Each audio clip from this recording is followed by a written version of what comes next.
إن الحمد لله نحمده ونصلي على رسوله الكريم وعلى آله وأصحابه وبارك وسلم تسليما كثيرا أما بعد فقد قال الله تعالى في كلامه المجيد والفرقانه الحميد أعوذ بالله من الشيطان الرجيم بسم الله الرحمن الرحيم منها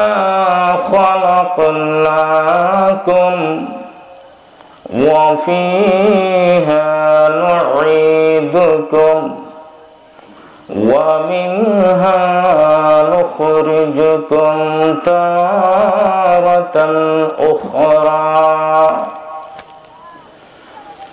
وقال النبي صلى الله عليه وسلم القبر روضة من رياض الجنة أو حفرة من حفر النار بارك الله ولكم في القرآن العظيم ونفعنا وإياكم بالآيات والذكر الحكيم صلى الله على سيدنا ومولانا محمد وعلى آله وأصحابه وسلم সকলের জবান তুলে নবীর মুহাব্বতে একটু জোরে আওয়াজ দিয়ে দুরূদ শরীফ পড়ি সাল্লাল্লাহু আলা সাইয়্যিদিনা ওয়া মাওলানা মুহাম্মদ ওয়া আলা আলিহি ওয়া আসহাবিহি ওয়া সাল্লাম আস্তাগফিরুল্লাহ ইন্নাল্লাহা গফুরুর রহিম أستغفر الله الذي من كل ذنب وأتوب إليه ولا حول ولا قوة إلا بالله العلي العظيم بهجة أي رب मेरे दुरूद और सलाम बरगुज़ीदा नबी बर अपने मुदाम अल्लाहुम्मा सल्लि व सल्लिम बारिक अलैहि अल्हम्दुलिल्लाह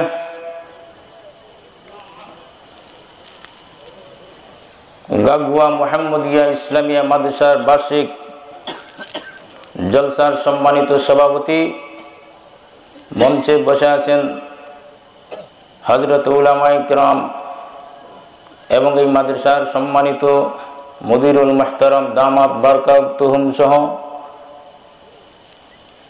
এবং উপস্থিত রয়েছেন বিভিন্ন এলাকা থেকে বিভিন্ন গ্রাম থেকে আগত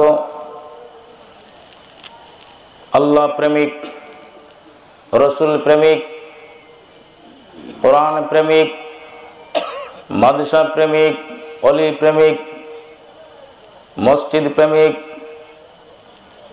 ইসলাম প্রেমিক নবী প্রেমিক সর্বস্তরের দিনদরদি মুসলমান ভাইরা পর্দার অবস্থানরত সম্মানিত মা বোনেরা আমি আপনাদের সকলকে নিয়ে মহান রব্বুল আলামিনের আলী শানের দরবারে শুকরিয়া আদায় করতে যাব, যিনি আমাদেরকে আজকে এমন একটি মুবারকময় মাহফিলে জান্নাতি বাগানে কোরআন হাদিসের আলোচনা বলার জন্য তৌফিকটুকু দান করেছেন।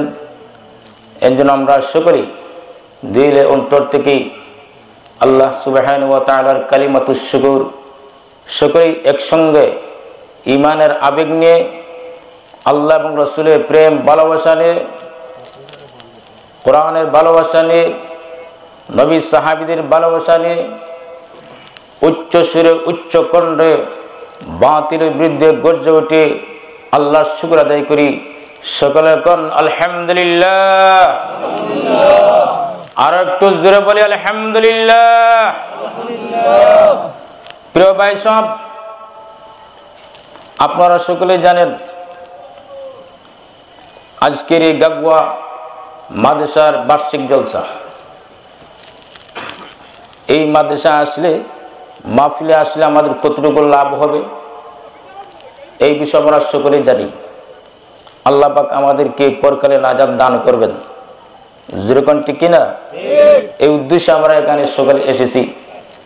এখন যদি মাহফিলকে নষ্ট করে একজন আর দুইজনের বয়ান শুনলাম পরে চলে গেলাম, এটা কি রকম লাগে? যেরকম ঠিক কিনা? এই জন্য বন্ধুরা আমার, আমি সর্বপ্রথম আপনাদেরকে চারটা জিনিসের সাথে ওয়াদা করতে চাই। এক নম্বর হলো মাদ্রাসার সাথে সম্পর্ক আছে কিনা? মেহেরবানি করে আওয়াজ দিতে হবে। ও মুসলমান ভাইয়েরা আওয়াজ দেন, মাদ্রাসার সাথে সম্পর্ক আছে কিনা? মাদ্রাসাকে ভালোবাসি কিনা? দুই নম্বর কোরআনকে ভালোবাসি কিনা? কোরআনের সাথে সম্পর্ক আছে কিনা? তিন নম্বর উলামায়ে কেরামদের সাথে মহব্বত আছে কিনা? আরো জোরে কোন আছে কিনা? তাহলে আলিমদেরকে ভালোবাসতে হবে। চার নম্বর হলো উলামায়ে কেরামদের অনুসরণ করে চলতে হবে। রাজি আছেন ইনশাআল্লাহ? আরো জোরে কোন রাজি আছেন কিনা? তাহলে এবার আসুন বন্ধুরা আমার রাসূল বলেছেন, কুন আলিমান আও মুতাআল্লিমান আও মুহিব্বান আও মুত্তাবিআন ওয়ালা তাকুন খামিসা। আমার নবী বলেন, ও মুসলমানরা শুনো, তোমরা চারের ভিতরে থাকবে, পাঁচের কোনো পন্থা নাই। এক নম্বর হলো কোন আলিমান, আলিম হও। দুই নম্বর হলো আলিম যদি না হতে পারো, আও মুতাআল্লিমান, আলিমের ছাত্র হও, অথবা আলিমকে ভালোবাসো, অথবা আলিমের সাথে আলিমের পিছনে থাকো, তাকে অনুসরণ করে চলো। পাঁচ নম্বর কোন পন্থা নাই। যেরকম ঠিক কিনা? পাঁচ নম্বর কোন রাস্তা থাকলে এই চারের ভিতরে যদি কোনো মুসলমান ভাইয়েরা এই চার শব্দকে ছেড়ে অন্য কোথায় যান, তাহলে বুঝবেন সে রাসূলের উম্মত নয়। যেরকম ঠিক কিনা? পাঁচ নম্বর কোন পন্থা নাই। মুসলমান শোনো, পাঁচ নম্বর কোন বিশ্বের মধ্যে কোন রাস্তা নয়। পাঁচ নম্বর রাস্তা হচ্ছে নাস্তিক মুরতাদদের বেঈমানদের রাস্তা। যেরকম ঠিক কিনা? পাঁচ নম্বর রাস্তা হচ্ছে কাফির মুশরিকদের রাস্তা। পাঁচ নম্বর রাস্তা হচ্ছে আমেরিকার টাম কুত্তার রাস্তা। পাঁচ নম্বর রাস্তা হচ্ছে ভারতের নরমুদি রাস্তা। পাঁচ নম্বর রাস্তা হচ্ছে চীনের শয়তানদের রাস্তা। পাঁচ নম্বর রাস্তা হচ্ছে সকল ইহুদি কাফিরদের রাস্তা, মুসলমানদের কোন রাস্তা নয়। যেরকম ঠিক কিনা? এবার আসুন সেই পাঁচ নম্বর রাস্তার ভিতরে আলোচনা করব। রাজি আছেন? রাজি আছেন? তাহলে আমি বলি আপনাদেরকে, আমি যে আয়াত আপনাদের সামনে তেলাওয়াত করেছি পবিত্র কোরআন শরীফের 16 নম্বর পারা থেকে সূরা তাহার 55 নম্বর আয়াত এবং নবীজির অসংখ্য হাদিস থেকে একটি হাদিসও পাঠ করেছি। আল্লাহ যেন আমাকে এই আয়াতের এবং হাদিসের অর্থ সুন্দরভাবে আপনাদের সামনে যেন তুলে ধরতে পারি, আর আপনারা যেন আমল এবং নিয়তের জন্য শুনতে পারেন। এই জন্য আল্লাহ পাক যেন আমাদেরকে সকলকে যেন তৌফিক দান করেন। সকল বলেন আমিন। আর জোরে বলেন আমিন। ভাইয়েরা আমার, এবার আসুন যে আয়াতটি আমি তিলাওয়াত করেছি সেই আয়াতের অর্থ অনেকে ভালোই জানেন। এরপরে সেটা একটি দোয়া। দোয়া কেমনে হলো? আমাদের মা বাপ আত্মীয় স্বজন যারা পিছনে মারা গেছে যখন আমরা মাটি দিলাম, মাটি দেওয়ার পরে কি পড়ি? আওয়াজ দিয়ে বলতে হবে, কি পড়ি? রসুল বলেন, তিনবার রসুলের সুন্নত হলো মিনহা খালাকনাকুম ওয়া ফিহা নুঈদুকুম ওয়া মিনহা নুখরিজুকুম তারাতান উখরা। প্রথমে এক খাবলা মাটি দিবেন আর পড়বেন মিনহা খালাকনাকুম। দ্বিতীয়বার আরেক খাবলা মাটি দিবেন ওয়া ফিহা নুঈদুকুম। 3 নম্বর আরেক খাবলা মাটি দিবেন ওয়া মিনহা নুখরিজুকুম তারাতান উখরা। এটা আমরা পড়ি কিনা? কথা বুঝেন? পড়ি কিনা? সবাই জানেন? সবাই জানেন? সবাই মনে হয় জানেন না।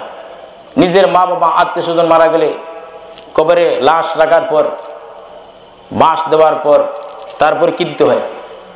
মাটি। সেই মাটি দেওয়ার সময় 3 বার দিতে হবে। 3 বার দেওয়া সুন্নত। এই মাসলাটা আমরা জেনে নেন। যেসব ভাইরা জানেন না, আজকের আয়াত থেকে শিক্ষা নিতে হবে।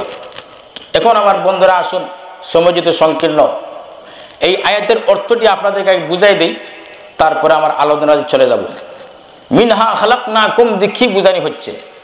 মুফাসসিরগণ তাফসীরি কিতাবের মধ্যে বর্ণনা করেছেন, মিনহা খালাকনাকুম ওয়া ফিহা নুঈদুকুম ওয়া মিনহা নুখরিজুকুম তারাতান উখরা।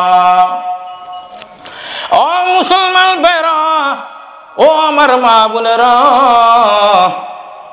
একটু চিন্তা করেন দেখেন, যেই মাটি থেকে আল্লাহ আমাকে আপনাকে সৃষ্টি করেছেন, ওই মাটিতে আবার আপনি যেতে হবে। এখন বন্ধুরা আমার প্রশ্নের জবাবটি দেন। এই কবরে যাবে না এমন কোন লোক বাংলার জমিনে আছে? আরো জোরে বলুন।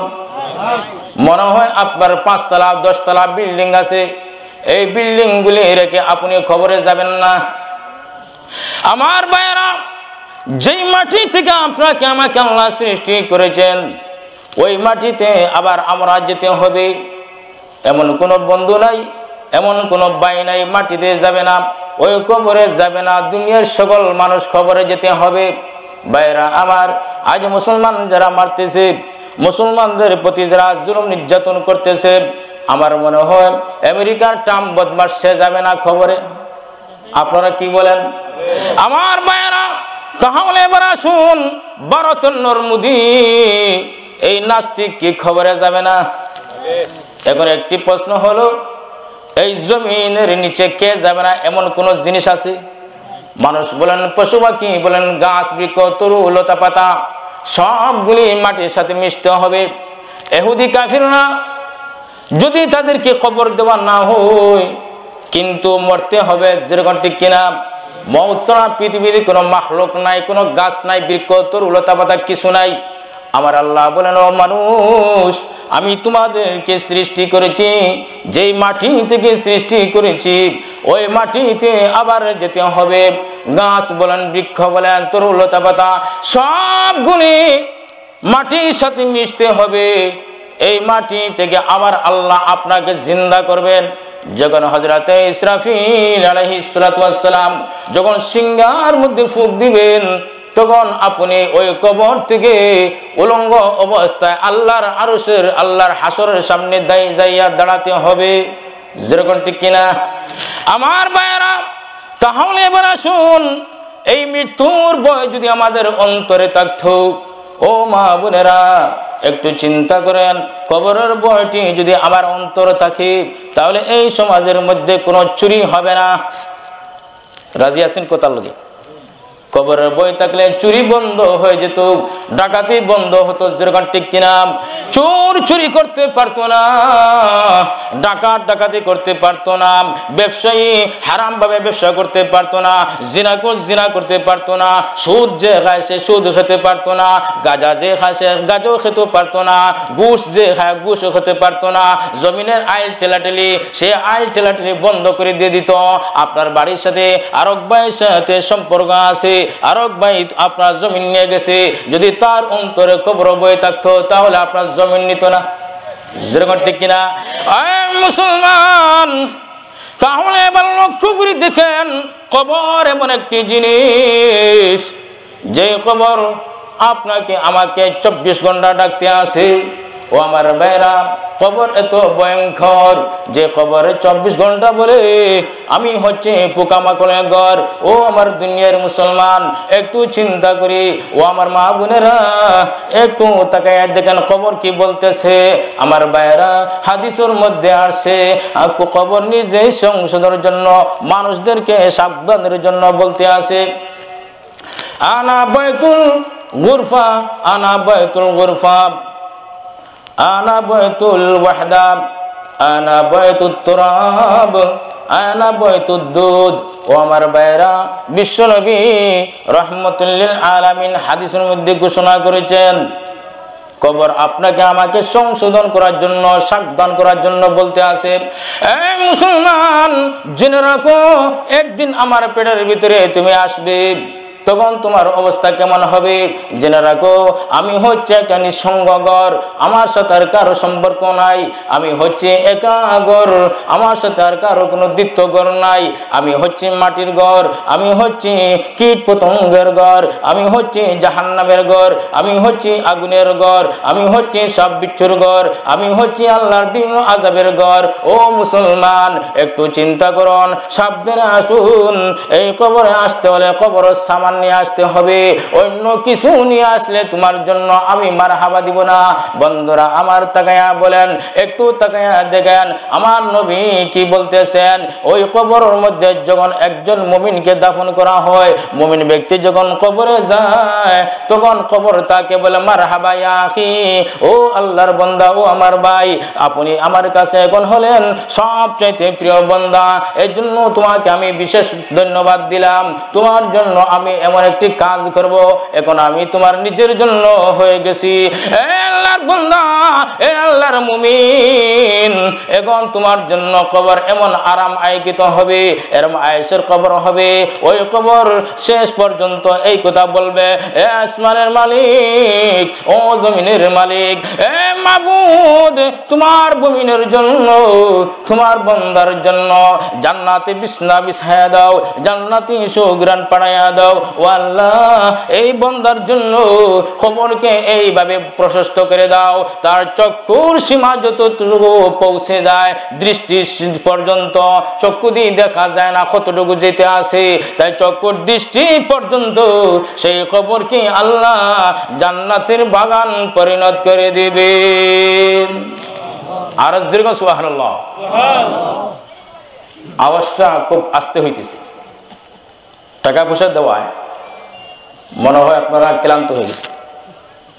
শরীরের মধ্যে কি একটু ক্লান্ত আছে? মাকির ভাই, একটু আওয়াজটা বাড়াই দেবেন। ওভারহেড আছে না কেন? আওয়াজ কমাইবেন না, আওয়াজটা একটু বাড়াই দেন। একটু জিকির করুন লা ইলাহা, আর একটু জোরে বলেন লা ইলাহা ইল্লাল্লাহ, লা ইলাহা ইল্লাল্লাহ, আল্লাহু আল্লাহ, আল্লাহু আল্লাহ, আল্লাহু আল্লাহ, আল্লাহু আল্লাহ, লা ইলাহা ইল্লাল্লাহ, মুহাম্মাদুর রাসূলুল্লাহ। আমার ভাইরা, এবার আসুন তাকায়া দেখেন আমার নবীজি কবর সম্পর্কে কি বলেছেন। একজন মুমিন যখন কবর জগতে যায়, তার জন্য কতটুকু রহমত ফেরেশতা সাহায্য করেন। ও মুসলমান ভাইরা, কবর দেখেন এটা কোনো মামুর বাড়ি নয়। কবর এত ভয়ঙ্কর যে কবরে 24 ঘন্টা আপনার জন্য ডাকতে আসে। যে কবরে হযরত আলী রাদিয়াল্লাহু তাআলা আনহু বলেন, ওই কবর আপনার জন্য, আপনাকে সাবধান করার জন্য বলতে আসে। এই কবর হচ্ছে আগুনের ঘর, এই কবর হচ্ছে জাহান্নামের ঘর। এই কবর মুমিনের জন্য বেহেশতের বাগান হবে, আর কাফিরের জন্য, নাস্তিক মুরতাদদের জন্য এই কবর হবে অগ্নির গণ্ড, অগ্নির খবর হবে। এই জন্য বন্ধুরা আমার, কবর আপনাকে আমাকে নসিহত করতে আসে, কিন্তু তার আওয়াজটি আমাদের কানের মধ্যে পৌঁছে না। শুনেননি? কবরে ডাকতেছে, শুনেন? আরো যেরকম শুনেন, কেউ শুনি না, খান থালা আবদ্ধ। এই শোনার বুঝ এগোনো হয়নি। যারা গেছেন পিছনে, অলিয়া উলিয়া, নবী রাসূল, গওস কুতুব, তারাই এই কিছু কবরের আওয়াজগুলি শুনতেছেন। কবরের কি হইতেছে না হইতেছে এই সবগুলি তারা বুঝেন। এই জন্য বন্ধুরা আমার, খবরের খুব ভয়ঙ্কর। যে মাটি থেকে আল্লাহ সৃষ্টি করেছেন সেই মাটি থেকে সারা পৃথিবীর মাখলুক আল্লাহ সৃষ্টি করেছেন। আপনাদের সামনে মাইক আছে, মোবাইল, বর্তমান ইন্টারনেট যুগ, এই সবগুলি মাটির থেকে সৃষ্টি করা হয়েছে। বিমান আবিষ্কার করা হচ্ছে কোথায় থেকে? মাটি থেকে। এই যে এত শক্তিশালী লোহা, এই লোহা এত শক্তি, কিন্তু আমরা মানুষ দুর্বল, মানুষ নরম। সেই লোহাকে আল্লাহ মাটি থেকে সৃষ্টি করেছেন। বর্তমান যুগে বৈজ্ঞানিকরা, গবেষকরা যত জিনিসপত্র, যত যন্ত্রপাতি আছে, আকাশপথের, জমিনের সব যন্ত্রপাতিগুলি এই মাটির থেকে সৃষ্টি করা হয়েছে। মোবাইলে দেখেন সারা দুনিয়ায় দেখা যায়। ইন্টারনেট আবিষ্কার করা হয়েছে, এই মোবাইলে আবিষ্কার করা হলো। আপনারা এখন বলেন তো, যে মোবাইল দিয়ে আমরা ক্যামেরা করে দেখি, আমেরিকা, লন্ডন, সারা ওয়ার্ল্ডের খবর মোবাইলের ভিতরে ঢুকানো হয়ে গেছে, যেরকম ঠিক কিনা? তাহলে যে মোবাইলের মধ্যে যে ব্যক্তি ঢুকালো,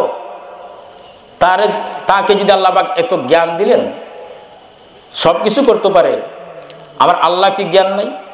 আল্লাহর জ্ঞান কি তার চাইতে ছিল? আওয়াজ দেন না আপনারা।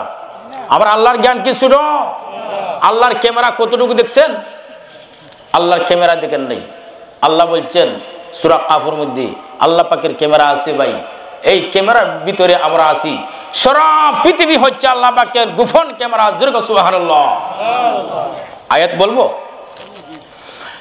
ইয ইয়াতালাক্কাল মুতালাক্কিয়ানি আনিল ইয়ামিনি ওয়া আনিশ শিমালি কাঈদ মা ইয়ালফিযু মিন কাওলিন ইল্লা লাদাইহি রাকীবুন আতীদ।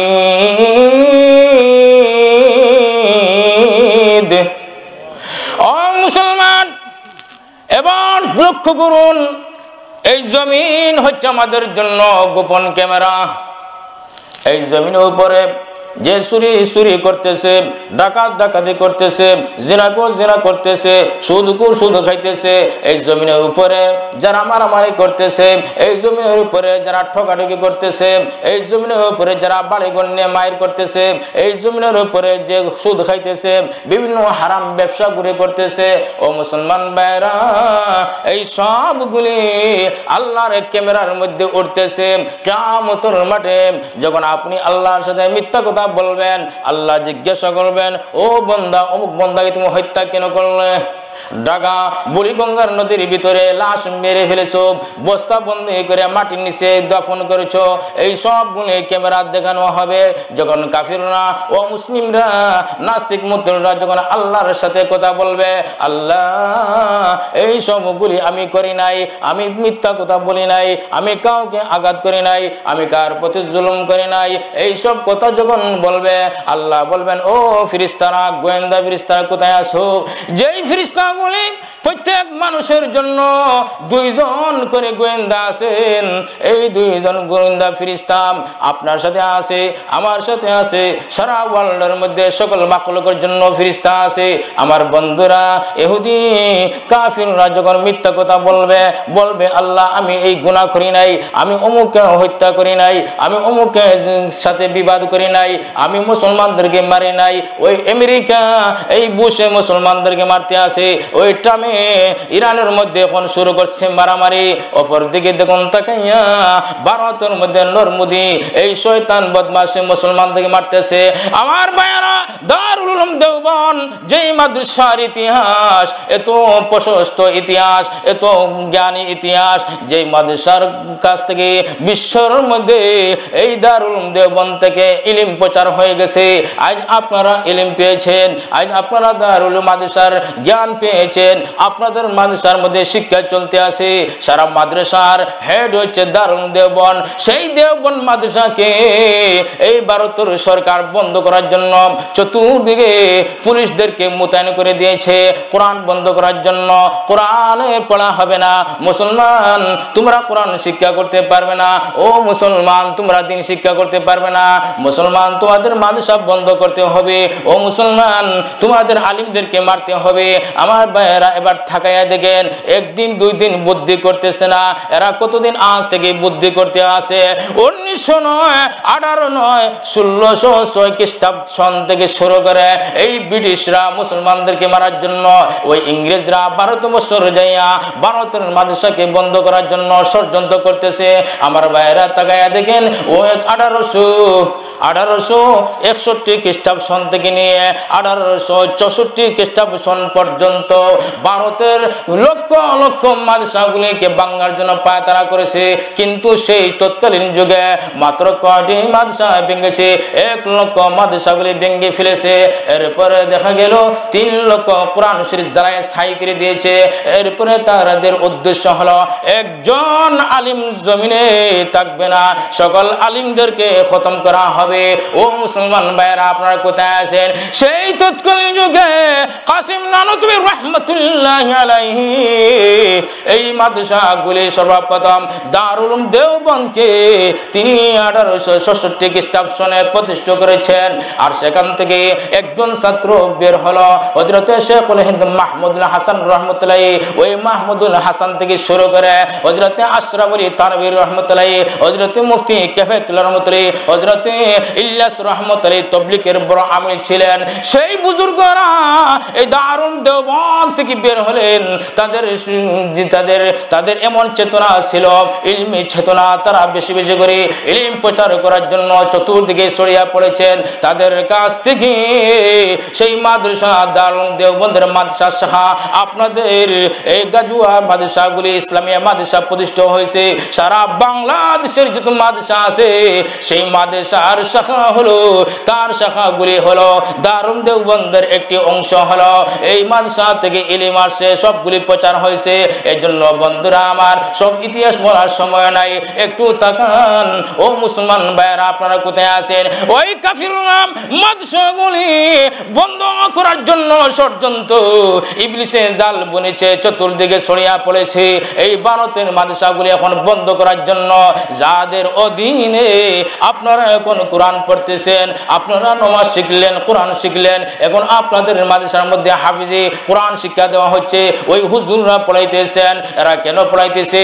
দারুল উলুম দেওবন্দের তারা হলো উত্তরসূরি সেখান থেকে ইলম হাজার হাজার উলামায়ে কেরামদের রক্তের বন্যায় হাজার হাজার উলামায়ে কেরামরা রক্ত দিয়ে তাদের রক্ত দেওয়ার কারণে আজ বাংলার জমিনে এখন পর্যন্ত আল্লাহর কোরআন জিন্দা আছে যেরকম ঠিক কিনা আমার ভাইয়েরা ও মুসলমান তাহলে এবার চিন্তা করেন এই কোরআনকে যদি আপনারা ধরেন না ভালোভাবে কোরআনের খেদমত যদি করেন না মাদ্রাসার খেদমত যদি করেন না তাহলে আপনাদের অবস্থা কেমন হবে আল্লাহর দরবারে জবাব দিতে হবে যেরকম ঠিক কিনা এরপরে কবরে যাইয়া কি আপনাদের অবস্থা হবে এই জন্য বন্ধুরা আমার আসুন সেই কবরের দিকে আমরা যাই যদি আমি কোরআনের সাথে মহব্বত রাখি মাদ্রাসার সাথে যদি মহব্বত রাখি উলামায়ে কেরামদের সাথে যদি সম্পর্ক রাখি তাহলে আমার লাভ হবে কি এই কবর আপনার জন্য জান্নাতে পরিণত হয়ে যাবে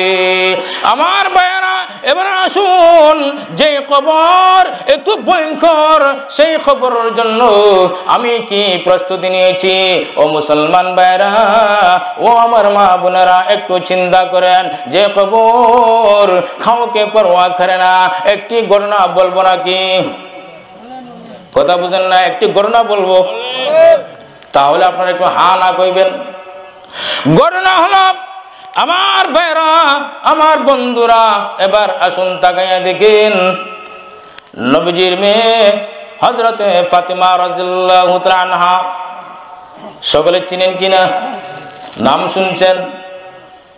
শুনছেন নবীজির মেয়ে কলিজার টুকরা হযরতে ফাতিমা রাদিয়াল্লাহু তাআলা আনহা উনি যখন বললেন ও প্রাণের স্বামী হযরত আলী রাদিয়াল্লাহু আনহুকে লক্ষ্য করে, আমার মৃত্যুর সময় ঘনিয়ে আসে, আমি মারা যাব, তবে একটি শর্ত হলো আমার জানাজাটি রাত্রে পড়াবেন, দিনের বেলা পড়াবেন না। হযরত আলী বললেন, ফাতেমা রাত্রে জানাজার নামাজে পড়াবো, দিনের বেলা পড়াবো না, কারণটা কি? হযরত ফাতেমা বললেন, ও প্রাণের স্বামী, দিনের বেলা যদি আমার লাশ নিয়ে কবরে যান, নবী সাহাবীরা দেখবে, দেখার পরে আমার প্রতি একটা গুমান আসবে। কেউ বলবে নবীর মেয়ে মনে হয় লাশটি লম্বা, কেউ বলবে নবীর মেয়ে খাটো। এই যে কথাগুলি বলবেন, এই কথা বলার কারণে আমি ফাতেমার একটি আইব বের হয়ে যাবে, আমি আল্লাহর কাছে কি জবাব দিব? তাই মনে করি আমার লাশটি তুমি রাত্রিবেলা দাফন করবে, দিনের বেলা করবে না। আমার ভাইরা, তাহলে এবার আসুন সেই ফাতিমা রাদিয়াল্লাহু তাআলা আনহার কত বড় গুণ, কত বড় মর্যাদা আল্লাহ দিয়েছেন। ওনাকে যখন জান্নাতের সর্দার বানানো দেওয়া হয়েছে, জান্নাতের সকল রমণীদের সর্দার হবেন, কিভাবে হবেন? আমার ভাইরা ও মা বোনেরা, একবার তাকাইয়া দেখেন, ফাতিমার গুণ যদি আপনাদের ভিতরে আসে, হযরত আলী রাদিয়াল্লাহু তাআলা গুণ যদি আমার পুরুষের ভিতরে আসে, তাহলে আমরা জান্নাতের মধ্যে যাব, আমরা কবরের মধ্যে আরামে থাকবো। ও মুসলমান, একটু তাকাইয়া দেখেন, নবীর মেয়ে হযরত ফাতিমা রাদিয়াল্লাহু তাআলা আনহা, তিনি বলেন, যখন আমার স্বামী একটি যুদ্ধ থেকে আসলেন সন্ধ্যার সময়, এমত অবস্থায় এসে আমাকে বললেন, ও ফাতিমা আমাকে এক গ্লাস পানি দাও। হযরত আলী বললেন, ও ফাতিমা আমাকে এক গ্লাস পানি দাও। হযরত ফাতিমা রাদিয়াল্লাহু আনহা তিনি ঘরের ভিতরে যাইয়া দেখলেন কলসিতে এক ফোঁটা পানি নাই। পানি আনার জন্য বাহিরে গেলেন, বাহির থেকে এসে দেখেন হযরত আলী ঘুমিয়ে আছেন। হযরত ফাতিমা এখন তিনি চিন্তা করলেন, কি ব্যাপার, আমার স্বামী তো ঘুমিয়ে গেছেন। তাই তিনি চিন্তা করলেন, আমি যদি এখন ফিরে যাই তাহলে স্বামীর কষ্ট হবে, স্বামী যখন আবার দেখবে ফানি ফানি বলবে, তখন দেখা যাবে আমি সামনে নাই, ওনার কষ্ট হবে। তাই মনে করে হযরত ফাতিমা রাদিয়াল্লাহু তাআলা আনহা তিনি পানির গ্লাসটি হাতে নিয়ে হযরত আলীর মাথার সামনে ফজর পর্যন্ত দাঁড়ায়া রয়েছেন। আমার ভাইরা, এ মুসলমান, একটু চিন্তা করি, ফাতিমা রাদিয়াল্লাহু তাআলা আনহা কত বড় ভাগ্যবান লোক, কত বড় মর্যাদাশীল মহিলা। ও মুসলমান, ও আমার মা বোনেরা, ফাতিমার কাছ থেকে আপনাদের আদর্শ নিতে হবে। এবার আসুন বন্ধুরা আমার, হযরত আলী রাদিয়াল্লাহু তাআলা আনহু তিনি যখন ঘুম ভেঙে গেল, তিনি উঠে দেখেন কি ব্যাপার, ফাতিমা আমার সামনে দাঁড়ানো। হযরত আলী বললেন, ও ফাতিমা কি ব্যাপার, তুমি কি আমল করেছো? তুমি দেখি এখন পর্যন্ত জিন্দা রয়েছো, তুমি ঘুমাও না, কি ব্যাপার, তোমার কোন আমলে তোমাকে ঘুম থেকে জাগ্রত করলো? হযরত ফাতিমা বললেন, ইয়া স্বামী, আমি এই জন্য আপনার অপেক্ষা রয়েছি। অপেক্ষাটি হলো, আমি যদি আপনার এখান থেকে বিরত হই, আমি যদি ঘুমাইয়া যাই, আবার দেখা যায় সময় মতো যদি তুমি পানি চাও, তাহলে পানি যদি আমি সময় মতো যদি না দিতে পারি, আপনার কষ্ট হবে। আর আল্লাহ কিয়ামতের দিন যদি এই কথা জিজ্ঞাসা করেন, ও ফাতিমা তুমি নবীর মেয়ে হলে কি হবে? আমার আলী পানি চেয়েছিল, তুমি নাক ডাকাইয়া ঘুমাইতেছো। যেরকম ঠিক কিনা? আমাদের সমাজে আসেনি, স্বামী স্ত্রীর ঝগড়া আছে, সামান্য একটু উল্টা পাল্টা হলে ঘুমাইতেছে, যা দরজা খুলবো না। যেরকম ঠিক কিনা? একবার, দুইবার, তিনবার, পাঁচবার পর্যন্ত ডাক দে, স্ত্রী দ্বার খুলে না। তখন দেখলো কিছু সময় পরে দরজা খুলে দিল, তো স্বামী বিচারা বলল, কি এত কম কিনা? যেরকম ঠিক কিনা? তখন স্ত্রী বলবো, তুমি কোন কোন মহিলার কাছে গিয়েছিলে? যেরকম ঠিক কিনা? কথা কথা ঝগড়া হয় না। আল্লাহ, দেখুন বন্ধুরা আমার, ফাতিমার কাছ থেকে আমার মা বোনেরা আপনারা আদর্শ নিতে হবে। ফাতিমার কি গুণে জান্নাতের মহিলা নেতা হলেন। আমার ভাইয়েরা, ও মুসলমান ভাইয়েরা, তাহলে এবার আসুন তাকাইয়া দেখি ফাতিমার গুণ কি মর্যাদা। আমার ভাইয়েরা, হযরতে ফাতিমা রাদিয়াল্লাহু আনহা তিনি যখন হযরত আলীকে জবাব দিলেন, ও প্রাণ স্বামী, আপনার কষ্ট হবে বলে আমি ঘুমাই না। কারণ আমার যদি সময় মতো যদি তুমি পানি চাও আর আমি যদি সময় মতো পানি না দিতে পারি, তাহলে আল্লাহর আদালতে আমি পাকড়াও হয়ে যাব। কেন পাকড়াও হব? আমার আল্লাহ যদি বলে ফাতেমা তুমি নবীর মেয়ে হলে কি হবে, আমার আলী এত কষ্ট করলো কেন, তাহলে তখন আমি কি জবাব দিব? তাই মনে করি আমি ফজর পর্যন্ত এই পানির গ্লাসটি নিয়ে তোমার মাথার সামনে দাঁড়ায়া রয়েছি। আমার ভাইয়েরা, এবার আসুন হযরত আলী রাদিয়াল্লাহু তাআলা আনহু তিনি খুশি হইয়া হযরতে ফাতেমার জন্য দোয়া দিলেন, ও আল্লাহ, ও আসমানের মালিক, ও জমিনের মালিক, আমার ফাতেমাকে তুমি কোনোদিন কষ্ট দিও না।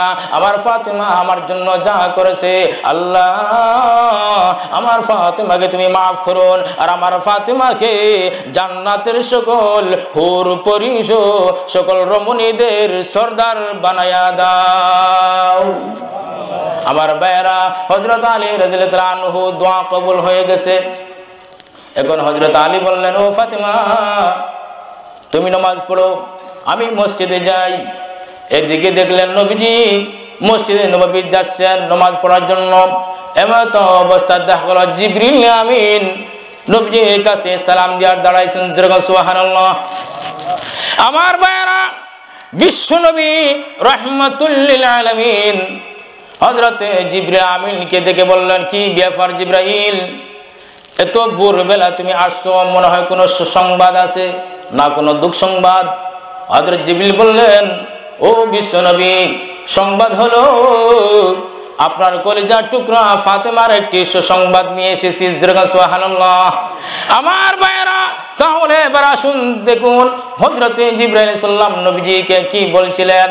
হযরতে জিবরাইল আলাইহিস সালাম বলেন, ও নবীজি, আপনার মেয়ে ফাতেমাকে জানাইয়া দেন আল্লাহ রাব্বুল আলামিন তিনি ঘোষণা দিয়েছেন হযরত ফাতেমাকে জান্নাতের সকল রমণী সকল হুর পরিদের আল্লাহ সরদার বানাইয়া দিয়েছেন।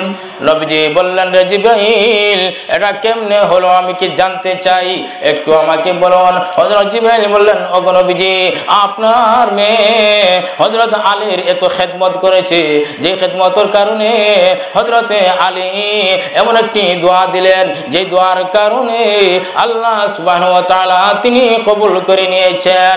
হযরত বিশ্বনবী রাহমাতুল লিল আলামিন এখন ফাতেমার বাড়িতে নামাজ পড়ে গেলেন। সেখানে যাওয়ার পরে ফাতেমা তাজ্জব হয়ে গেলেন, আশ্চর্য হয়ে গেলেন, কি ব্যাপার, আমার আব্বাজান এত সকাল তিনি আসলেন কেন, কারণ কি, মনে হয় কোনো সমস্যা আছে।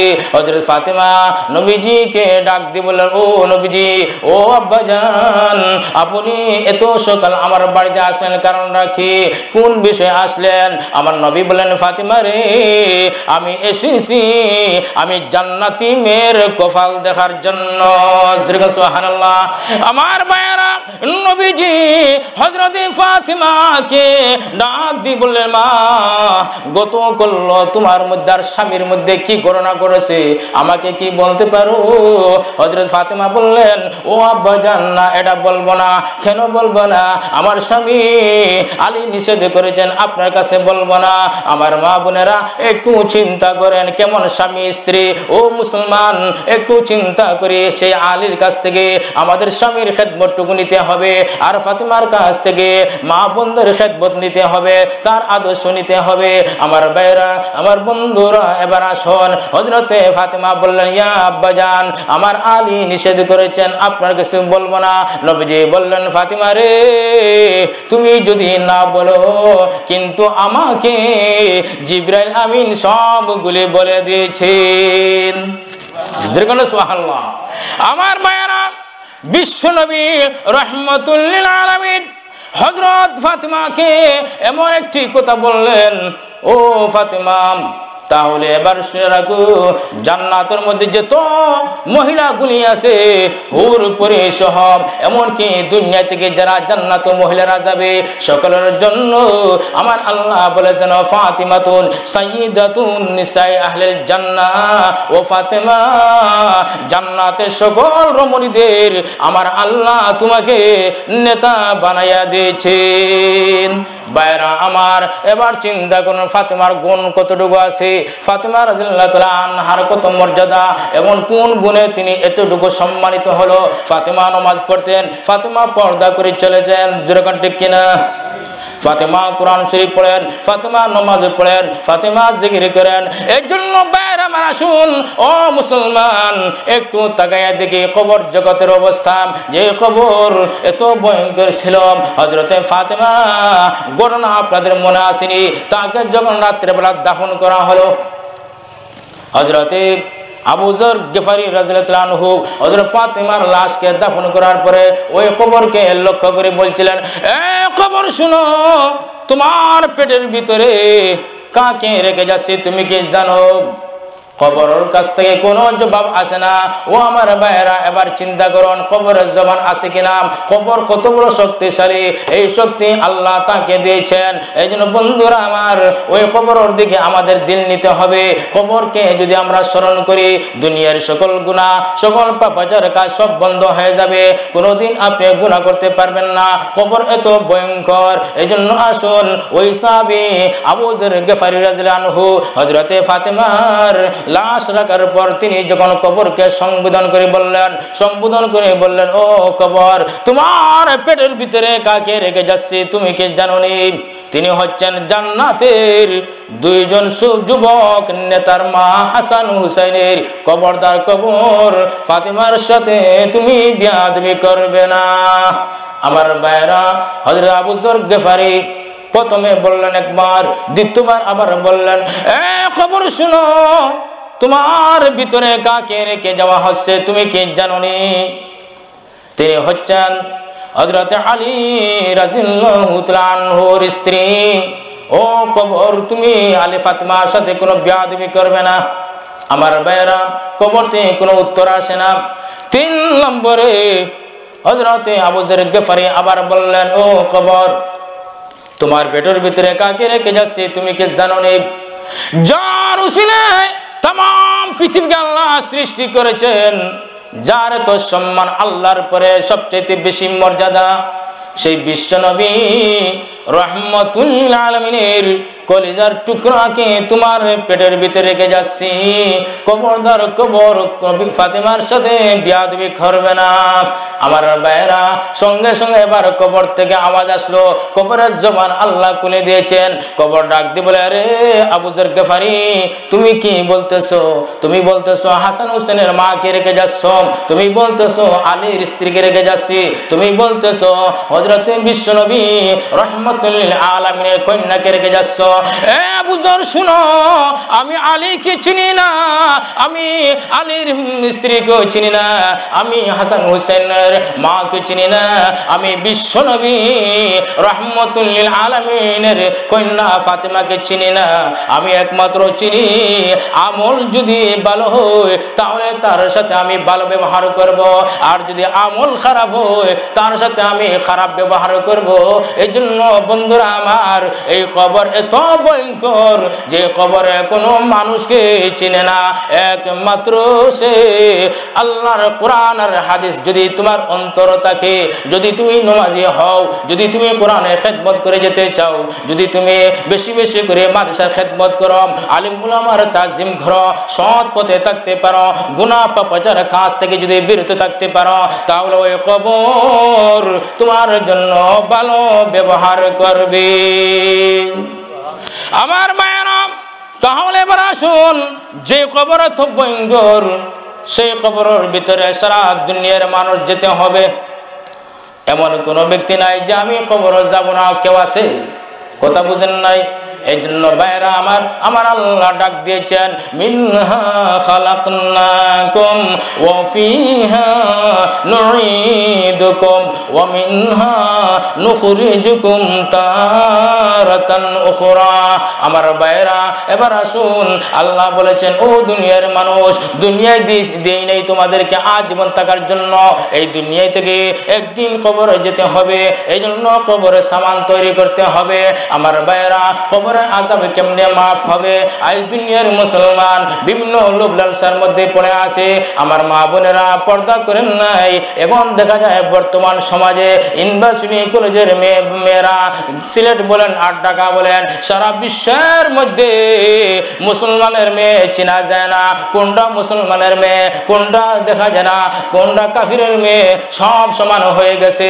রাস্তার মধ্যে হাঁটে, মাথার মধ্যে কোনো কাফন নাই, মাথার মধ্যে কোনো ওড়না নাই, মাথার মধ্যে দেখা গেল এমন একটি ডিজাইন করে হাঁটে, এমন ফ্যাশন করে যা চুলগুলি কেটে বকখাড়ি, যেরকম ঠিক কিনা? বিউটি পার্লার, সেখানে যাইয়া মাথা চুল চক বড়ি সবগুলি ডিজাইন করে। দেখছেন না আপনারা? ঢাকা বিশ্ববিদ্যালয়ে তাকান, বর্তমান পরিস্থিতি, মেয়েরা কোনো পর্দা করে না। ঢাকা বিশ্ববিদ্যালয়ের মধ্যে আপনারা ইন্টারনেট খুলেন, মুসলমানের বাচ্চা, মুসলমানের মেয়ে, মুসলমানের সন্তানরা এমন খারাপভাবে চলাফেরা করতেছে। ঢাকার পার্কগুলির মধ্যে, উদ্যানগুলির মধ্যে জোড়া জোড়া করে বসে রয়েছে, বোঝা যাচ্ছে স্বামী স্ত্রীর মতো। যেরকম ঠিক কিনা? বন্ধুরা আমার, আপনাদের এলাকার মধ্যে কতটুকু আছে আমি জানি না, আমি নতুন আসছি আপনাদের এলাকায়। এমন দেখবেন ইউনিভার্সিটি কলেজের মেয়েরা কিভাবে হাঁটতেছে, যুবক যুবতীরা দিনদার মুত্তাকি আলিমদেরকে দেখলে পর্দা করতো, কিন্তু পর্দা করে না। কোথায় তাকায়? এমন প্রেম ভালোবাসা চলতেছে, সমাজ নষ্ট। এই সব বেপরদা নারীর খবরের মধ্যে আযাব হবে কতটুকু আপনারা জানেন? আমার বন্ধুরা কেউ যাবেন না, আমার করোনা শেষ না হওয়ার পর্যন্ত, আলোচনা শেষ না পর্যন্ত দয়া করে কেউ উঠবেন না, মেহরবানি করি। আপনাদের কোনো অসুবিধা হইতেছে? আরো জোরে করে আমার কথা বোঝা যায়?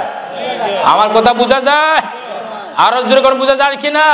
তাহলে একটু জিকির করি লা ইলাহা, আরো জোরে বলি লা ইলাহা, লা ইলাহা, লা ইলাহা, লা ইলাহা ইল্লাল্লাহ, লা ইলাহা। আমার ভাইরা এবার আসুন, যে কবর কাউকে চিনে না, একমাত্র চিনে নামাজ যদি পড়েন, রোজা রাখেন, কোরআন শরীফ পড়েন, মাদ্রাসা খেদমত করেন, আলেম উলামাদের যদি খেদমত করতে পারেন, আপনার মেয়ে যদি পর্দাশীল হয়, পর্দার সাথে যদি কথা বলে, পর্দার সাথে যদি ব্যবসা বাণিজ্য করে, পর্দার সাথে যদি রাস্তাঘাটে চলাফেরা করে, তার জন্য খবর ভালো ব্যবহার করবে। আর না হয় খবরে ভয়ঙ্কর অবস্থা হবে। ও আমার মুসলমান ভাইরা, খবরে কেমন শাস্তি চলতেছে একটু থাকাইয়া দেখেন। আমার নবীজির কাছে এক বৃদ্ধ মহিলা যাইয়া বিচার দায়ের করলো। বিচার বলতে বলল, ও নবীজি, কবরের প্রতি একটু লক্ষ্য করুন। আমার মেয়েকে গতদিন রাত্রে দেখেছি, আমার মেয়েকে আযাব দেওয়া হচ্ছে, আমার মেয়ের গায়ের মধ্যে এমন আগুন ধরিয়ে দেওয়া হচ্ছে, আগুনের পোশাক জড়িয়ে দেওয়া হচ্ছে, আর চিৎকার করতেছে। এরপরে আমার মেয়ের গলার মধ্যে সাপ পেঁচে দেওয়া হচ্ছে, সাপে দংশন করতেছে। ও নবীজি, আমার মেয়ে চিৎকার করতেছে, আমি দেখতে পেলাম। এবার বলুন তো গো, আমার মেয়ের কবরের আযাবটি কেমনে মাফ হয়? নবীজি বললেন, ও মহিলা, তার কি স্বামী আছে জিন্দা? মহিলা বলল, হ্যাঁ, তার স্বামী জিন্দা আছে।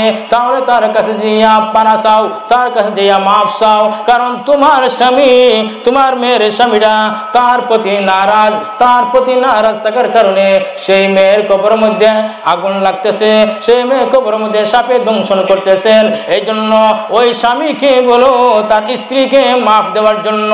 যদি মাফ দিতে পারে তাহলে আমি নবী ঘোষণা দিলাম তার কবরের আযাব সঙ্গে সঙ্গে মাফ হয়ে যাবে। বন্ধুরা আমার, ওই মহিলা যখন যাইয়া ওই তার দামানদের কাছে, মেয়ের স্বামীর কাছে যাইয়া বলল, বাবা, আমার মেয়ের প্রতি তুমি রাগ করেছো, কেন রাগ করলেন? ওই ছেলে ডাক দিয়ে বলে, ও মা, তুমি আমার কাছে এসেছো, জেনে রাখো তোমার মেয়ে আমার কথা মতো চলে না, এরপরে বেপর্দা চলে। আমি যখন ঘর থেকে বের হয়ে যাই, তখন তোমার মেয়ে ঘর থেকে বের হইয়া ভিন্ন পুরুষের সাথে কথা বলে, যার কারণে আমি আল্লাহর কাছে বিচার দায়ের করেছি। বলছে আল্লাহ তুমি যদি তোমার এই বান্দিকে মাফ করে দাও, কিন্তু আমি মাফ করে দিব না। এই জন্য সেই মেয়েটার প্রতি আমার অভিশাপ রয়েছে, আমি মাফ দিব না।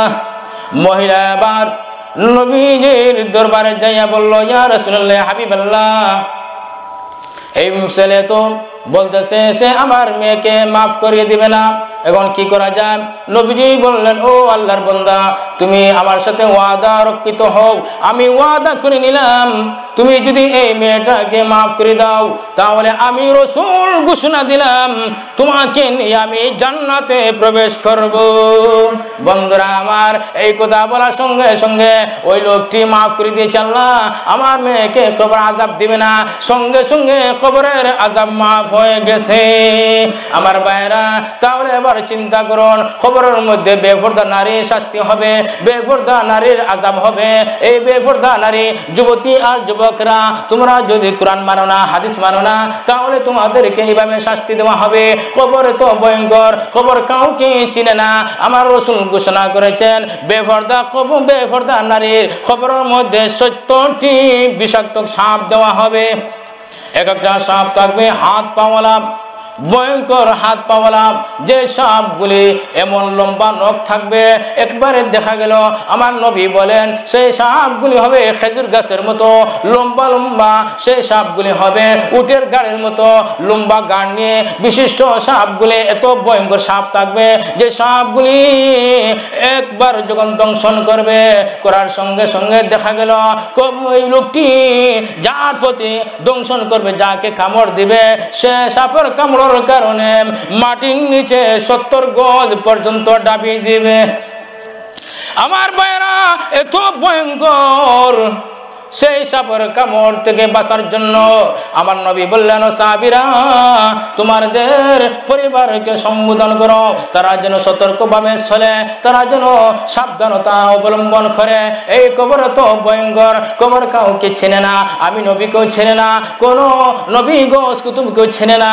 একমাত্র চেনে যদি ভালো কাজ করতে পারো, নামাজ পড়তে পারো, তোমার মেয়েকে তোমার স্ত্রীকে পর্দা সহিত যদি চালাইতে পারো, তোমার স্ত্রীকে পর্দার মতো চালাইতে পারো, ফাতেমার মতো যদি চালাইতে পারো, তাহলে কবর তোমার জন্য ভালো ব্যবহার করবে। আর না হয় এই কবরে এমন ভয়ঙ্কর ছাপ দিবে যে চাপের কারণে তোমার সমস্ত শরীরের হাড্ডিগুলি চূর্ণ বিচূর্ণ হয়ে যাবে, ভেঙে চুরমার হয়ে যাবে। আমার ভাইরা, তাহলে এবার লক্ষ্য রাখি যে কবর তো ভয়ঙ্কর, কবরে যে আযাব হবে আমার নবী দেখেছেন। আমার নবী যখন মেরাজ রজনীতে মেরাজে যান, জিবরিল আমিন নবীর সঙ্গে সবার সঙ্গে ছিলেন। আমার নবী বলেন, আমি যখন ওই মক্কা থেকে ভ্রমণ শুরু করি, আমার সবার সঙ্গে জিবরাইল ছিলেন। একবারে আমরা যাইতেছি, এমন একটি সম্প্রদায় যাইয়া পৌঁছলাম, যেখানে দেখতে পেলাম কবরের মধ্যে আযাব চলতেছে। অসংখ্য লোকদেরকে শাস্তি দেওয়া হচ্ছে, অসংখ্য লোকদেরকে আগুন দিয়ে মারা হচ্ছে, আগুন দিয়ে জ্বালানো হচ্ছে, এমনকি অগ্নির পাথর দিয়ে তাদের গায়ের মধ্যে নিক্ষিপ্ত করা হচ্ছে। অগ্নির পাথর যখন তার বুকের মধ্যে আঘাত করা হয়, যখন তার মাথার উপরে আঘাত করা হয়, সঙ্গে সঙ্গে দেখা গেল তার বুক ফেটে, এমনকি মাথা ফেটে চূর্ণ বিচূর্ণ হয়ে গেছে। আর লোকটি আর্তনাদ চিৎকার করতে আসে। আমার নবী বললেন, হে জিবরিল, এরা কারা, কোন দল, এদেরকে এমন শাস্তি দেওয়া হচ্ছে? হযরত জিবরাইল আমিন বলল, নবীজি এরা হলেন আপনার উম্মত, এই সব গুনাহগার পাপিষ্ঠ, যারা নামাজ পড়েন নাই, বেপরদা চলে, যারা নামাজ পড়ে নাই, বেনমাজি, তাদেরকে শাস্তি দেওয়া হচ্ছে। এই শাস্তি কোন সময় কোন সময় থাকবে? কিয়ামত পর্যন্ত এই কবরের ভিতরে শাস্তি চলবে, কখনো বিরতি হবে না, এইভাবে শাস্তি চলতে থাকবে।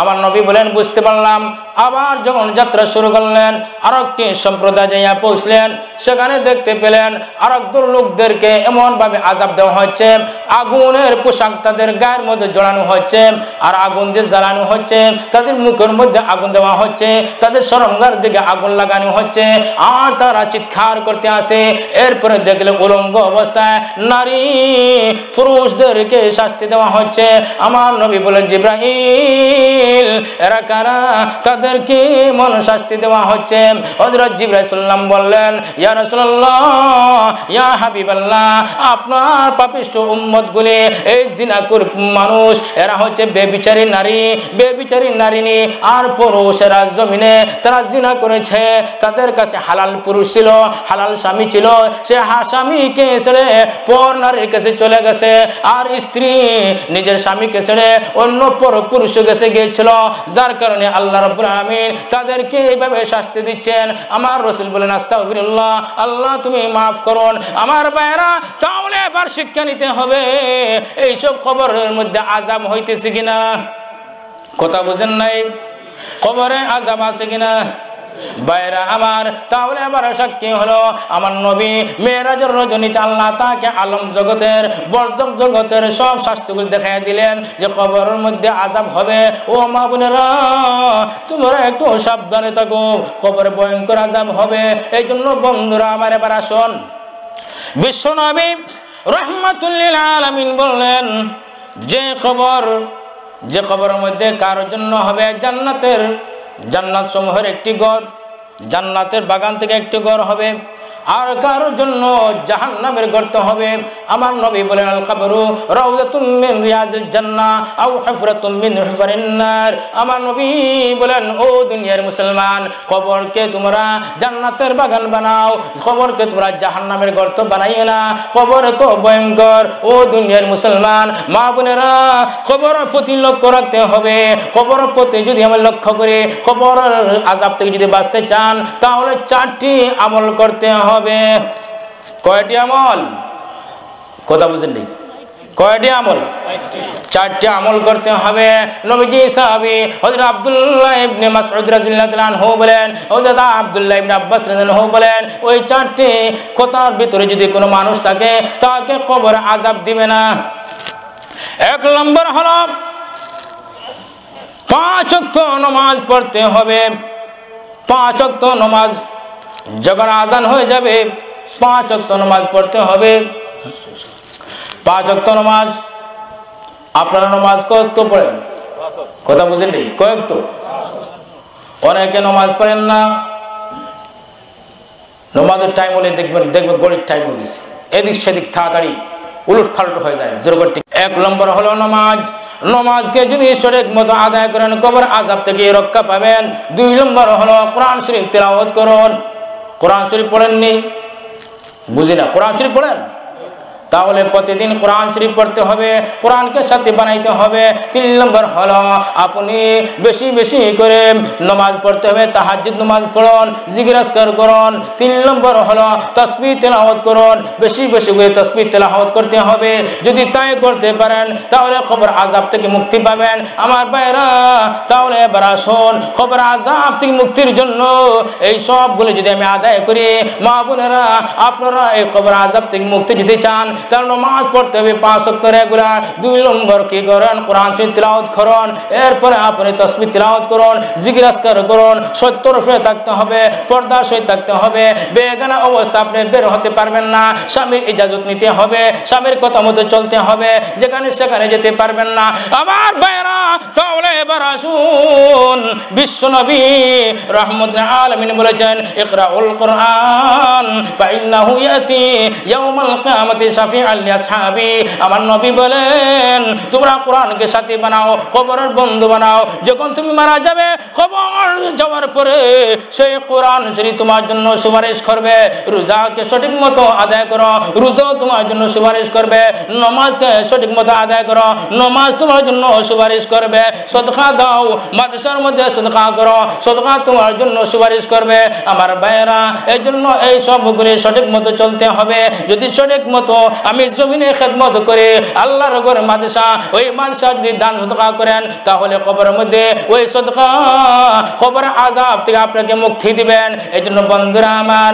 বেশি বেশি করে আমল করবেন। 1 নম্বর হলো সময় কম বাইরে আমার একটু লক্ষ্য রাখেন, সূরা ইয়াসিন বেশি বেশি করে পড়ুন। যদি কোনো বান্দা যদি সূরা ইয়াসিন পাঠ করে ফজর নামাজ পড়ে তাহলে আমার রাসূল বলেছেন কবরের আযাব কেমনে মাফ হবে। আমার ভাইরা একটু তাকিয়ে দেখেন, সূরা ইয়াসিন অনেক ফজিলত আছে। যদি আপনি একবার তেলাওয়াত করেন তাহলে 10 খতম কোরআন শরীফ তেলাওয়াত করার সওয়াব দেওয়া হবে। বন্ধুরা আমার তাও শেষ নাই, সূরা ইয়াসিন বেশি বেশি করে পড়ুন, রিজিক বাড়বে। অনেকে বলে রিজিক নাই, আপনি সূরা ইয়াসিন পড়ুন, সূরা ওয়াকিয়া মাগরিব বাদে পড়ুন, আপনার রিজিকে বরকত হবে। আমার ভাইরা এবার আসুন, সূরা ইয়াসিন যদি আপনি পড়েন প্রতিদিন তাহলে দেখুন কবরের মৃত্যুর সময় আপনার যে একটা সাকরাত আছে সেই সাকরাতে আযাব থেকে মাফি পাবেন, কবর আযাব থেকে মাফি পাবেন। আবার হাদিসের মধ্যে আছে সূরা ইয়াসিন যদি আপনি বেশি বেশি করে তেলাওয়াত করুন। আবার বলা হয়েছে বন্ধুরা আমার নবী বলেছেন সূরা ইয়াসিন যখন কোনো মানুষ এমন অবস্থা তার মৃত্যু হবে, সাকরাত চলতেছে, এই সাকরাতের সময় যদি কোনো বান্দা সূরা ইয়াসিন 41 বার যদি তেলাওয়াত করে ওই সাকরাত ব্যক্তির কাছে, তাহলে আল্লাহ পাক তার সাকরাতের মওতকে আসান করে কলিমা পড়ে এই জমিন থেকে আল্লাহ বিদায় দিবেন। ভাইরা আমার দ্বিতীয় নম্বর কথা হলো সময় কম, সূরা মুলক চিনেন নি? কোরআন শরীফের মধ্যে কয় পারা? এই কথা বলে শেষ করে দিব। 29 পারা কোরআন শরীফ সূরা মুলক। তাবারাকাল্লাযী চিনেননি? বিসমিল্লাহির রহমানির রহিম। তাবারাকাল্লাযী বিয়াদিহিল মুলক ওয়া হুয়া আলা কুল্লি শাইইন কাদির। আমার ভাইরা, আমার বন্ধুরা, আমার মা বোনেরা একবার তাকাইয়া দেখেন, এই সূরা যদি আপনি পড়েন প্রতিদিন, যদি এশার নামাজের পর আমল করে শুয়ে যান, এমত অবস্থা যদি আপনার মৃত্যু হয় তাহলে আল্লাহ রাব্বুল আলামিন ঘোষণা করেছেন এই সূরা মুলকে তেলাওয়াতের কারণে আল্লাহ রাব্বুল আলামিন তোমার কবরের আযাবকে মাফ করে দিবেন। রাজি আছেন? পড়বেন তো? আরো জোরে গান। এছাড়া আপনার যত মুর্দেগান আছেন মা বাবার কবরের পারে দাঁড়াইয়া সূরা মুলক তাবারাকাল্লাযী পড়বেন। যদি পড়েন কবরের আযাব মাফ হবে। সূরা ফাতিহা পড়বেন। এইভাবে আল্লাহ রাসূল বলেছেন বেশি বেশি করে যদি তুমি কোরআন শরীফ তিলাওয়াত করতে পারো তাহলে কবরের সুপারিশ পাবে। আর যদি বাইরে আমার কোরআনের সুপারিশ যদি চান তাহলে বেশি বেশি করে পড়তে হবে। যদি সম্পর্ক ছিন্ন করেন কোরআনের সাথে তাহলে আপনার সম্পর্ক ছিন্ন হয়ে যাবে, কবরের আযাব থাকবে। যেরকম ঠিক কিনা? এই জন্য বন্ধুরা আমার সময় এখানে শেষ। মেহমান বসে গেছেন, আমি আজকের জন্য দোয়া করি আল্লাহ পাক যেন আজকের মাহফিলকে কবুল করেন। আর যেরকম আমিন। যেসব ভাইরা এই এলাকার টাকা পয়সা দিয়ে মাদ্রাসার মাহফিলের সাহায্য সহযোগিতা করেছেন, মাদ্রাসার খেদমত করতেছেন, আমি সকলের জন্য দোয়া করি আল্লাহ পাক যেন আজকের মাহফিল উসিলায় অত্র এলাকার সকল মুর্দেগানগুলিকে যেন আল্লাহ মাফ করে দেন। যেরকম আমিন। আমি আবার দোয়া করি আল্লাহ যেন আজকের মাহফিল উসিলায় অত্র এলাকার সকল জিন্দা মুর্দাকে যেন আল্লাহ মাফ করে দেন, এই মাহফিলকে যেন আল্লাহ কবুল করে নেন। আমি আবার দোয়া করি আল্লাহ যেন আজকের এই মাদ্রাসাকে যেন আল্লাহ কবুল করেন, ছাত্র শিক্ষক উস্তাদগুলিকে আল্লাহ যেন কবুল করেন। আর কিয়ামত পর্যন্ত এই মাদ্রাসা শিক্ষা তালিম যেন আল্লাহর কাছে জিন্দা থাকে। যেরকম আমিন। বন্ধুরা আমার আরেকটি কথা বলি, সারা বিশ্বের মুসলমান ভাইরা নির্যাতিত, এর জন্য আমার বন্ধুরা আমার আপনারা একটু সতর্ক থাকতে হবে। সারা মুসলমানের জন্য দোয়া করতে হবে। ভারতের মুসলমান দারুল দেওবন্দকে ঘেরাও করা হয়েছে, এই নাস্তিক মোদি এই ভারতের মুসলমানকে ধ্বংস করার জন্য, মাদ্রাসাকে ধ্বংস করার জন্য চতুর্দিকে পুলিশ মোতায়েন করে রেখেছে, মুসলমানকে শেষ করার জন্য। আমার ভাইয়েরা তাকায় দেখেন আমেরিকার ইহুদি, আমেরিকার ট্রাম্প, এই ট্রাম্প হচ্ছে একটা কুত্তা, ভারতের একটা কুত্তা নর মোদি, আর মিয়ানমারের একটা কুত্তিনি, সেই কুত্তা কুত্তিরা এই মুসলমানকে ধ্বংস করার জন্য ষড়যন্ত্র ইবলিসের জাল বলতে আছে। এই জন্য আমরা জানাই দিতে চাই, এই বিশ্বের মুসলমান, তোমাদের কাছে আমাদের সকলের জন্য একটা আবদার, সব মুসলমান ঐক্য থাকতে হবে। আর কাফিরদেরকে জানাই দেই, এই কাফিররা শোনো, তোমরা যা আমাদেরকে করতে পারো, তোমাদের অস্ত্র দিয়ে, মেশিন গান দিয়ে, বোমা দিয়ে, কিন্তু আমরা তো মুসলমান, সেই মুসলমান যে নবীর সামনে কলিমা পড়েছি, যে সাহাবীর কলিমা পড়েছি, সেই ঈমান নিয়ে এখন পর্যন্ত আমাদের শরীরে তাজা রক্ত আছে। সেই তাজা রক্ত দিয়ে আমাদের ঈমানকে, ইসলামকে, মসজিদকে, মাদ্রাসাকে আমরা কিয়ামত পর্যন্ত জিন্দা রাখবো ইনশাআল্লাহ। আর জোরে কোন রাজি আছেন? আওয়াজ নেই। কি শুনলেন, কি বুঝলেন? কোরআনের সাথে মহব্বত আছে কিনা? যুদ্ধ লাগলে রক্ত দিতে পারবেন? তাহলে ইনশাআল্লাহ বললেন না কেন? আর জোরে করেন ইনশাআল্লাহ। যুদ্ধ লাগলে আমরা নাই না থাকবেন। যুদ্ধ লাগলে কি হবে? আমরা থাকবো ভাই, মরতে হবে তো একদিন। এর জন্য সময় শেষ হয়ে গেছে। আল্লাহ পাক আমাদের সকলকে নবী সাহাবীদের ঈমান নিয়ে বাকি জিন্দেগি কাটাবার তৌফিক দেন। ওয়া আখিরু দাওয়ানা আলহামদুলিল্লাহ।